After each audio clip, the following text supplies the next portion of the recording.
வணக்கம். இப்போ இன்றைய கணக்கில் பாருங்க, 1/2 + 1/4 + 1/8 + 1/16 அப்படின்னு கொடுத்துருக்குறாங்க. ஃபர்ஸ்ட் டினாமினேட்டர்ஸ்ல தான் நம்பர் இருக்கு. அந்த நம்பர்ஸ் எல்லாத்தையும் வாட்ச் பண்ணி பாருங்க. 2 2s are 4, 4 2s are 8, 8 2s are 16.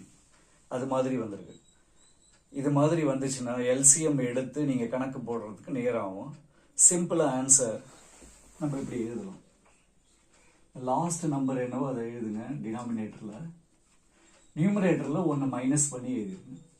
This is the answer. இப்போ செகண்ட் சம் பார்க்க போறோம். டினாமினேட்டர்ஸ் உள்ள நம்பர்ஸ் எல்லாமே 2 2s are 4, 4 2s are 8, 8 2s are 16, 16 2s are 32, 32 2s are 64, 64 2s are 128. அந்த ஆர்டர்ல இருக்கு. அப்ப ஆன்சர் என்ன எழுதணும்னு கேட்டீங்கன்னா லாஸ்ட் நம்பரை டினாமினேட்டர்ல அப்படியே எழுதிருங்க. நியூமரேட்டர்ல ஒன்னு மைனஸ் பண்ணி எழுதுங்க. அதாவது 127. Answer is 127/128. இப்ப இந்த நம்பர்ல பாருங்க, 3 6 7 10 11 நம்பர் கொடுத்துருக்குறாங்க.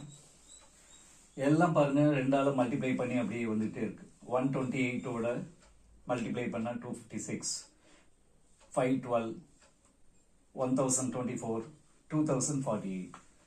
நம்ம